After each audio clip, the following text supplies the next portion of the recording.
Good morning, everybody. It is Cathy Hake here at the Magical Urban Vegetable Garden. I got my coffee. I hope you're ready and can join me here, and leave me a message below.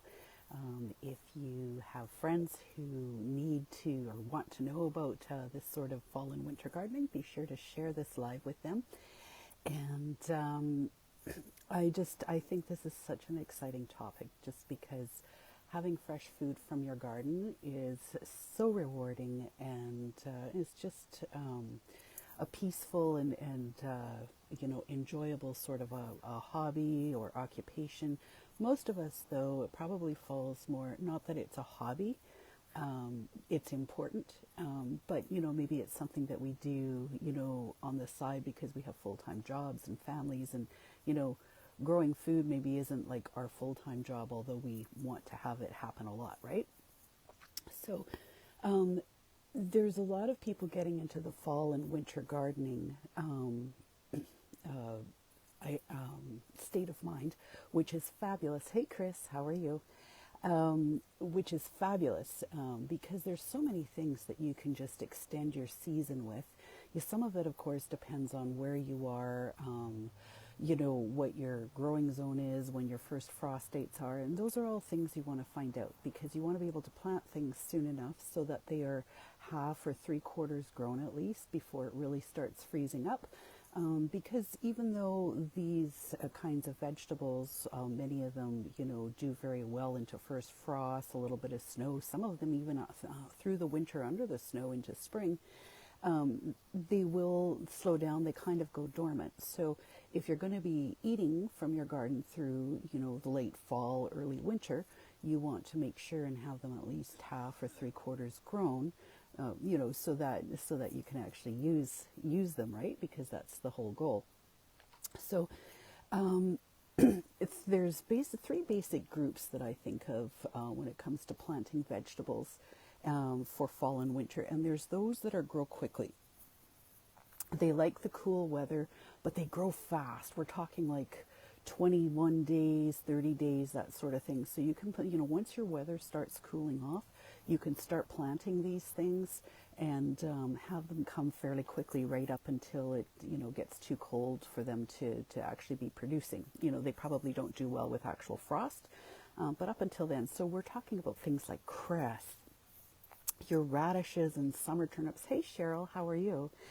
There are things like your mesclun mixes. Like there's lots of things that really like, cool weather and do very well in it. There's the second group is those things that like cool weather, but they maybe take a little bit longer to grow. But they do fabulously if you get them started, depending on what kind of vegetable they are. Get them started now so that by the time you hit your first frosts, they're either ready and can stay in the ground, or you can continue using them, maybe a little protection. You want to throw some plastic or straw over them, and it just continues that delicious food you've been growing. And this is things like peas and snow peas. Remember, snow peas especially are so tender and they love the cold. And even if they don't get to the point where they are blooming, remember, snow pea shoots are edible. If you look up authentic Asian recipes with snow shoots, there's all kinds of stuff that you can use them for, and very regularly up until it just gets too cold for them to keep growing in the winter.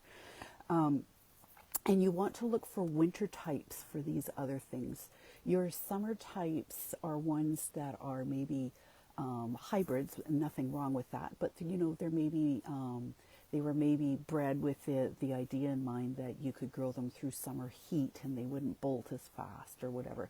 So when you're looking for your fall and winter vegetables, you want to make sure and pick winter types, things that maybe come from Russian heirloom types or German types that were very popular back in our parents' and grandparents' day, that survived. They would plant in the late summer or things like your big Savoy cabbages and your winter things. So things like Swiss chard and spinach, Your broccolis and cauliflower, even though there's not winter types that I know of that will do through under the snow, maybe if your winters are milder, you can actually do a lot better growing them through the fall and into early winter sometimes than you do in the spring because you're hitting that heat of summer. So it might be something to try out. Your mustard and Asian greens, they love cool weather.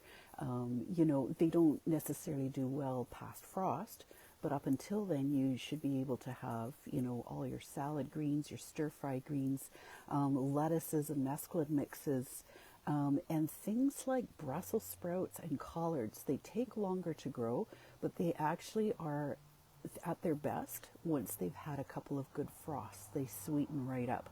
So, those are things, especially, if you have a little bit of shelter and can even extend them, adding some straw or whatever to them to protect them, they will last even longer. Hey, Susan. You can plant things now like winter beets and turnips and carrots. Parsnips are good. They like that cool weather, and so you can harvest them into late fall. And I remember my mom experimenting when I was a kid, making sure that they had really sandy soil.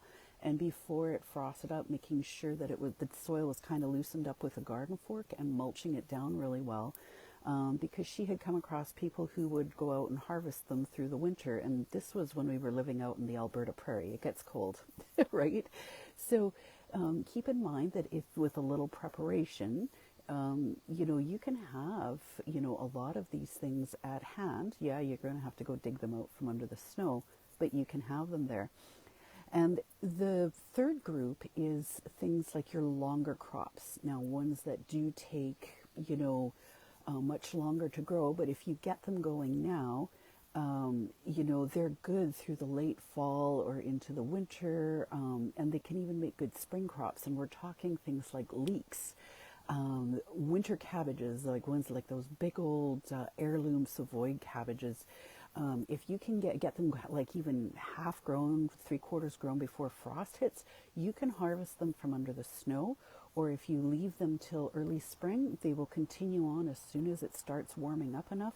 They'll keep growing and you'll have a spring harvest in like April, May, when they're ready to use. So, keep in mind, this is a long-term thing. This also applies to kale. Kale is the die-hard vegetable of, cold weather gardening. It can be harvested at -40 under the snow. It will come back in the spring year after year. Generations of Russian peasants will tell you that it is an essential food for, anybody living in cold weather. It's a fabulous food to grow. Get one of those winter types, maybe not the summer hybrid types, but get a winter type, a Russian heirloom or something, and you should be able to eat it right through the winter. Get your garlic. Plan on getting your garlic planted. You don't want to really plant garlic. You can plant garlic in the spring, but you won't. It just doesn't have as long to grow. Garlic is one of those things that probably like 10 months, 9-10 months, depending on the type, to really get nice sized bulbs that cure properly and will keep. So you want to plan on planting it later in the fall. I usually do mine in October thereabouts.